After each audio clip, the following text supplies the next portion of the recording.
Yes. Very good morning friends. Welcome to Sundar Innovations. Dear friends, మనం ఈరోజు Sundar carbon anti dot plus టెక్నాలజీస్ని 150cc వెహికల్స్కి మనం చేస్తున్నాం మిత్రులారా.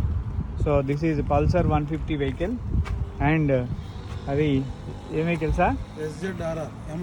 Yamaha XZR right.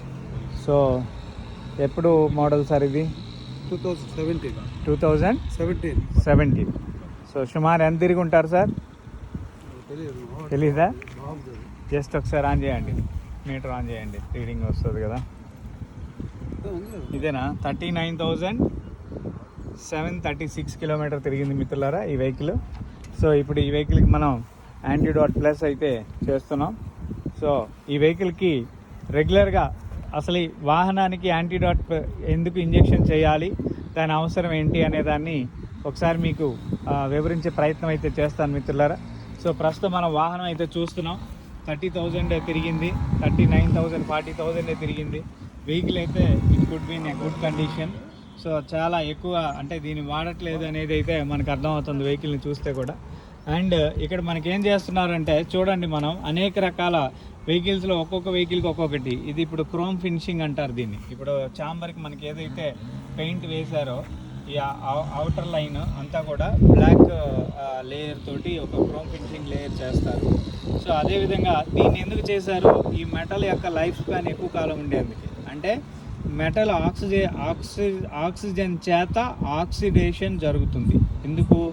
మెటల్ అనేది ఆక్సిజన్కి కనెక్టివిటీ అవుతోంది. ఆ మెటల్ ఆక్సిడేషన్ అయిపోతే ఎలా ఉంటుంది అనే దాన్ని మీకు ఇక్కడ చూపించే ప్రయత్నం అయితే చేస్తున్నాను. ఇక్కడ ఒక బోల్ట్ స్క్రూ తీసుకున్నాము. ఈ స్క్రూని బిఫోర్ కొత్త స్క్రూగా ఉన్నప్పుడు మాత్రం ఇది చాలా బాగానే ఉంది. తర్వాత కొన్ని రోజులకి స్క్రూని మనం ఎక్కడైతే మనం వాడుతూ ఉన్నామో ఆ వాడిన ప్లేస్లో ఈ స్క్రూ యొక్క కలర్స్ మారిపోతూ ఉన్నాయి. అంటే రస్ట్ ఫామ్ అయింది. అదర్వైజ్ ఇంకెక్కడ రస్ట్ ఫామ్ అవ్వలేదా అంటే చాలా వరకు అయ్యేదానికి ఛాన్సెస్ తక్కువగానే ఉంటాయి. ఒకసారి ఇదే వాహనానికి అంటే డిఫరెంట్ ప్లేసెస్లో ఉండే బోల్ట్స్ని మనం చెక్ చేసే ప్రయత్నం అయితే చేస్తున్నాం. ఇదిగోండి ఇక్కడ ఇంకొక స్క్రూ తీసుకున్నాము. ఇది కూడా లైట్ రస్ట్ ఫామ్ అయిపోయింది. అదేవిధంగా ఇంకా ఇన్నర్ పార్ట్స్లో ఇది హెడ్ బోల్ట్. ఈ హెడ్ బోల్ట్ కూడా లైట్గా ఎక్కడైతే మీకు రేంజ్ స్పానర్ టచ్ అయిందో, ఎక్కడైతే మీకు అంటే ఏమీ టచ్ అవ్వకుండా కూడా ఓన్లీ రన్నింగ్ పార్ట్స్ ఇవన్నీ కూడా వీటికి కూడా ఖచ్చితంగా రస్ట్ ఫామ్ అయ్యే అవకాశం అయితే ఉంది. ఇప్పుడు మనం ఇక్కడ చూస్తున్న ఈ బోల్ట్ కంప్లీట్గా జింక్ కోటెడ్ బోల్ట్ అంటారు ఇది. సో ఈ బోల్ట్కి మాత్రం కొంచెం తక్కువ రస్ట్ ఫామ్ అయింది. అంటే మనం చూస్తున్న ప్రతి మెటీరియల్ కూడా ఏదో ఒక రోజు ఇది అద్భుతంగా పెయింట్ చేయబడింది, కొన్ని రోజుల తర్వాత ఈ పెయింట్ ఊడిపోయింది. అంటే ఇక్కడ ఏం జరుగుతుంది? బాండేజ్ విత్ డీబాండేజ్. టెక్నాలజీలో ఉండే డెఫిషియన్సీ ఇదే. దీని గురించి మనం అనేక వందల వీడియోస్ని మనం మాట్లాడుకునే ప్రయత్నం అయితే చేస్తూ ఉన్నాం. ప్రతి ఒక్క వాహనదారుడు కూడా అంటే వెహికల్ అనేది 100 సంవత్సరాలకు కూడా ఇదైతే చచ్చిపోదు. మెటల్కి ఎక్స్పైరీ డేట్ లేదు, కానీ మెటల్ ఆక్సిడేషన్ అయితే అయింది. మెటల్ ఆక్సిడేషన్ వల్ల నష్టం ఏంటయ్యా అంటే ఇప్పుడు ప్రస్తుతం ఈ సైలెన్సర్ చూస్తున్నాం. ఇది ఫస్ట్లో కంప్లీట్గా బ్లాక్ కోటింగ్లో ఉండి ఉంటుంది మొత్తం కూడా. తర్వాత ఈ రస్ట్ ఎక్కడైతే హీట్ ఎక్కడైతే టెండెన్సీకి వచ్చిందో అదంతా కూడా రస్ట్ ఫామ్ అయిపోయింది. పైన ఒక గార్డ్ వేశారు. ఈ గార్డ్ పరిస్థితి అంటే ఎక్కడైతే హీట్ తగలలేదో ఆ హీట్ తగలని ఏరియా మొత్తం కూడా గార్డ్ బ్రహ్మాండంగా ఉంది. అంటే మెకానికల్ కండిషన్స్లో ఏది వేడికి గురవుతుందో ఆ ఏరియా ఆ పార్ట్ తొందరగా డ్యామేజ్ అవుతుంది అనేది మనకి చెప్పిన విధంగా మనకు అర్థమవుతుంది. దీన్నే కేరింగ్ అంటాము, లేకపోతే మేనేజ్మెంట్ అంటాము, లేకపోతే టెక్నాలజీలో ఒక అప్గ్రేడ్ అని ఒక్కొక్కరు ఒక్కొక్క రకమైన పేరుతోటి పిలిచే ప్రయత్నం అయితే చేస్తున్నారు. ఇవన్నీ బాగానే ఉన్నాయి. ఇప్పుడు మనం చూస్తుందంతా కూడా అవుటర్ ఎక్స్పోజర్. ఈ అవుటర్ ఎక్స్పోజర్ కాదు, ఇన్నర్ లేయర్లో మెకానికల్ లేయర్లో ఏదైనా ఒక నానో కోటెడ్ టెక్నాలజీ ఏమైనా ఉంటే ఇప్పుడు ఏదైతే బయట మనం చూస్తున్నాం కొద్దిపాటి వేడికే ఈ బోల్ట్లు నట్లు ఇలా తయారైపోతే లోపల ఉండే వేడి ఇంటర్నల్ టెంపరేచర్ చాలా ఎక్కువ వేడి ఉంటుంది. ఈ టెంపరేచర్కి లోపల పార్ట్ డ్యామేజ్ ఇంకా ఎక్కువగా అవుతుంది కదా? ఖచ్చితంగా అవుతుంది. ఎందుకంటే ఈ స్క్రూ ఇంకొక 10 ఏళ్ల తర్వాత కూడా నష్టమేం లేదు. ఈ తలకాయ పోయినా కానీ స్క్రూ పనిచేస్తుంది. బట్ ఇన్నర్గా ఉండే స్క్రూలు, ఇన్నర్గా ఉండే పిస్టన్స్, ఇన్నర్గా ఉండే రింగ్స్, మెకానికల్ పార్ట్స్ అన్నీ కూడా త్వరగా డ్యామేజ్ అయిపోతాయి. చైన్స్ ఎక్కువగా తిరగటం వల్ల డ్యామేజ్ అయిపోతాయి. ఇప్పుడు మనకి బయట ఉండే చైన్కి ఇంజన్ లోపల ఉండే టైమింగ్ చైన్కి చాలా తేడా ఉంది. బట్ అది ఇంకా సస్టైనబుల్ స్టీల్ తోటి తయారు చేయబడి ఉంటుంది. అంటే కేరింగ్ అనేది అనేక రకాలుగా తీసుకునే ప్రయత్నం జరుగుతుంది. దీన్నే ఆటోమొబైల్ ఇంజనీరింగ్ సిస్టంలో BS1 bureau of Indian standards 1 నుంచి BS2, BS3, BS4, BS5, BS6, ఇప్పుడు ప్రస్తుతం BS6 నడుస్తున్నాయి. BS7 కూడా రావాల్సిన అవసరం అయితే ఉంది. ఇదే యూరో స్టాండర్డ్స్లో అయితే, యూరోపియన్ కంట్రీస్లో అయితే Euro 9, Euro 10 అనేది నడుస్తూ ఉంది. అంటే Euro 10కి BS7కి తేడా ఎంత ఉందా అంటే there are nearly 20 to 30%, 40% technical variation అయితే ఉందనేది మనకి చెప్పగానే చెప్తుంది, అర్థమవుతుంది కూడా. ఈ విధానాన్ని మనం ఒక వాహనం 10 ఏళ్ల కింద కొనుక్కున్నాం, ఇంకా 5 ఏళ్ళు లైఫ్ ఉంది. ఈ లైఫ్ ఉన్న వెహికల్ మనం ఎలా కాపాడుకోవాలి అంటే దెర్ ఇస్ నో టెక్నికాలిటీ. దానికి ఈ రోజుకి కూడా ఎగ్జిస్టింగ్ వెహికల్కి టెక్నికాలిటీ లేదు. ఇప్పుడు ఒక మెటీరియల్ బయట, ఇప్పుడు ఇక్కడ నేను ఒక చిన్న చాంబర్ చూపిస్తూ ఉన్నాను. ఇంజన్ కంబషన్ నుంచి కార్పొరేటర్ ఏదైతే ఉందో కార్పొరేటర్ కనెక్టింగ్ పైప్ ఇది మెటల్ అల్యూమినియం పైప్ ఇది. సో ఈ అల్యూమినియం మీద కూడా వైట్ కలర్ స్కేల్ ఫామ్ అయిపోతూ ఉంది. ఈ వైట్ స్కేల్ దేనికి సంబంధించిన సంకేతం అంటే అల్యూమినియం కూడా ఈజ్ గోయింగ్ టు డెస్ట్రాయ్, అంటే స్టీల్ కూడా డెస్ట్రాయ్ అవుతానే ఉంది. స్టీల్ పార్ట్ మనం ఇక్కడ చాలా క్లియర్గా చూస్తూ ఉన్నాం. ఈ స్టీల్ పార్ట్లో కూడా చిన్న చిన్న కరోషన్స్ స్టార్ట్ అయిపోయినాయి. కింద ఆల్రెడీ స్టీల్ పైపే ఉంది. దానికి సంబంధించి షాక్స్లో ఏదైనా చిన్న ఆయిల్ లీకేజ్ కనుక జరిగినట్లయితే ఆ టైప్ ఆఫ్ వాల్యూ మనం చూస్తున్నాం. అంటే ఈ సృష్టి ధర్మంలో మనం బంగారం కూడా 100 గ్రాములు కొని పెడితే ఒక 200-300 సంవత్సరాల తర్వాతకి ఈ 100 గ్రాముల్లో కొన్ని మైక్రో మిల్లీగ్రామ్స్ డౌన్ అయితే జరుగుతుంది. అంటే దీన్ని ఏమంటారు? ఆక్సిడేషన్ అంటారు. ఇది మెకానికల్ భాషలో ఆక్సిడేషను, అదేవిధంగా అనేక రకాలైన టెక్నికల్ కెమికల్ భాషలో కూడా సేమ్ ఆక్సిడేషనే అవుతుంది. అయితే ఈ యొక్క నష్టాన్ని మనం తగ్గించుకోవడానికి ఈ ఆక్సిడేషన్ జరగకుండా చూడండి, బ్రహ్మ సృష్టి ఎలా చేశాడో. మానవ నిర్మితమైనది బయలాజికల్ కన్స్ట్రక్షన్లో ఒక చెట్టు ఆక్సిడేషన్ గురవుతుంది కానీ ఆ పొరను వదిలేస్తుంది.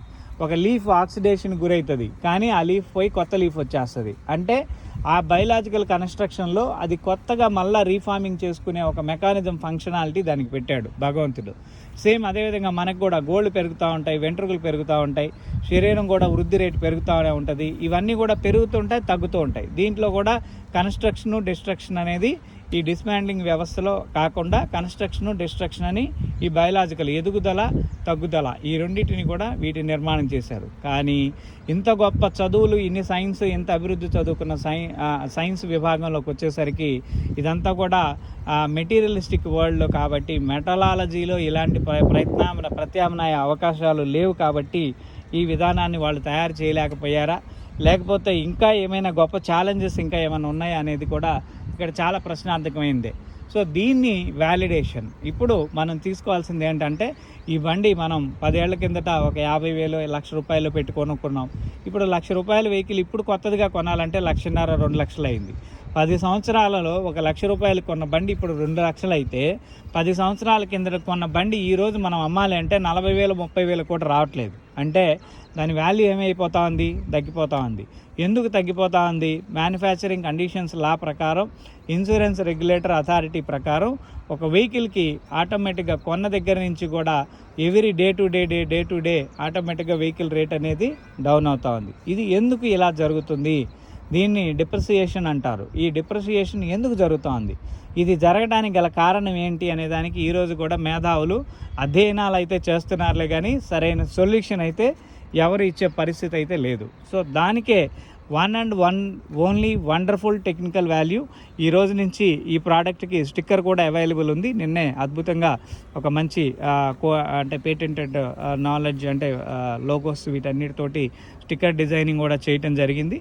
ఇంక నుంచి ఈ ప్రోడక్ట్ అంటే ప్రీవియస్ మా టెక్నాలజీని కొంతమంది డీలర్స్ వీళ్ళు తీసుకొని ఫేక్ ప్రోడక్ట్గా తయారు చేసే పరిస్థితి అయితే జరిగింది.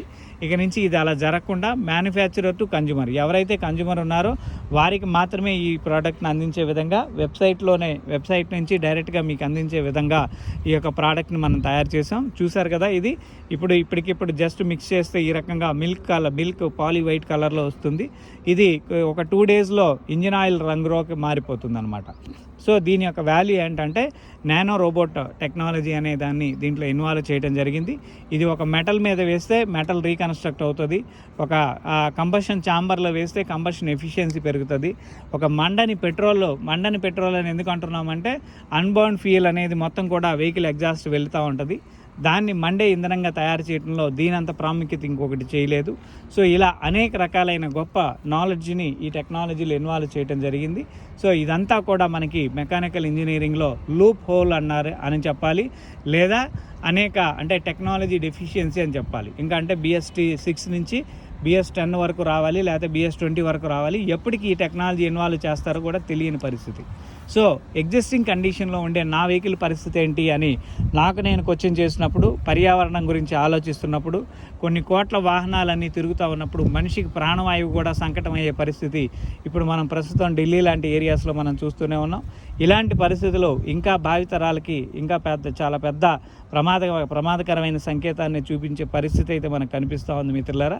ఇలాంటి ప్రమాదకరమైన సంకేతాన్ని మన దరిదాపుల్లోకి రానియకుండా చేసేదానికే ఈ యొక్క సుందర్ ఇన్నోవేషన్స్ వారి సుందర్ కార్బన్ యాంటీడాట్ ప్లస్ అనే ఒక గొప్ప టెక్నాలజీని చేసాం. ప్రీవియస్ దీనికి 40% మైలేజ్ ఎక్కువగా వస్తుంది, అప్ టు 15,000 కిలోమీటర్. అదే కార్ అయితే 1,00,000 కిలోమీటర్ల వరకు కూడా పనిచేసే సౌకర్యం ఉంది. అదే లారీలు ఇవైతే 2,00,000 కిలోమీటర్ల వరకు ఈ యొక్క యాంటీడాట్ ఇంజెక్షన్ పనిచేస్తుంది. ఇంత లైఫ్ డ్యూరబిలిటీ ఇవ్వటమే దాని గొప్పతనం. అంటే మనం పెట్రోల్ డీజిల్ 100 రూపాయలు ఖరీదు కొని పోసినామంటే ఒక గంటలో అది మొత్తం కూడా వెళ్ళిపోతుంది. అది వెళ్ళిపోయిన తర్వాత అంటే గంటలో పెట్రోల్ అయిపోతూ ఉంది, కానీ ఆ పెట్రోల్ అన్బౌండ్ ఫ్యూయల్ని 100% బర్న్ చేసి దాని నుంచే ఆ 100 రూపాయల పెట్రోల్ నుంచి ఒక 20 రూపాయలు 30 రూపాయలు మన జేబులో 40% అంటే 40 రూపాయలు మన జేబులో వేసే ఒక గొప్ప టెక్నాలజీ ఈ యొక్క సుందర్ కార్బన్ యాంటీడాట్ ప్లస్. ఇది ఫంక్షనాలిటీలో మనం ఒకసారి చెక్ చేసే ప్రయత్నం అయితే చేద్దాం. Sir please start the vehicle.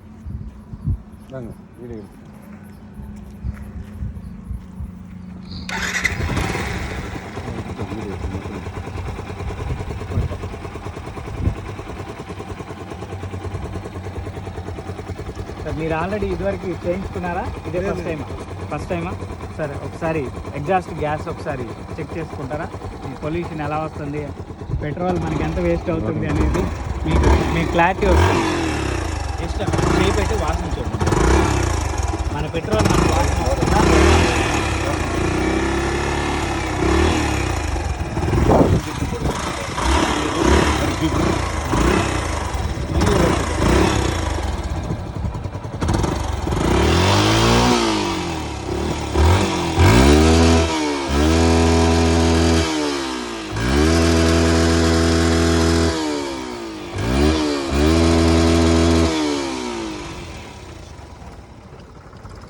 So మిత్రులారా, మనం హార్డ్ స్మోక్ అనేది మనం ఇక్కడ చూస్తున్నాం.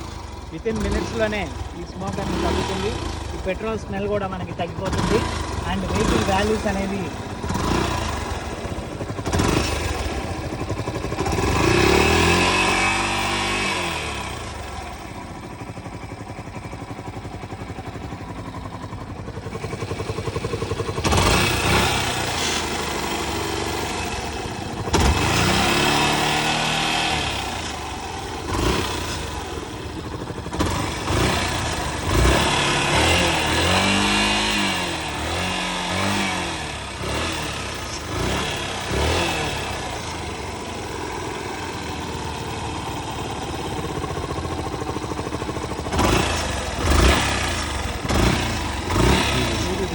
దగ్గరలో ఒక వేరే needle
See the carbon. See? Okay. This is a carbon particle of that vehicle.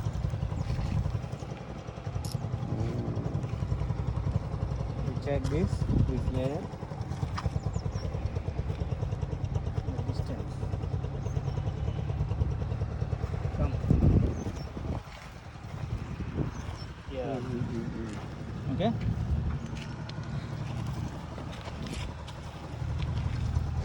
We'll take out within 10 minutes.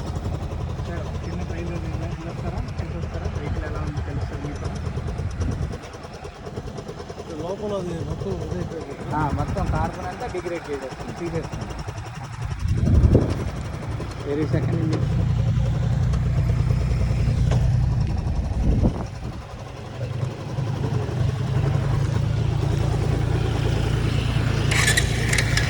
continue in English this video?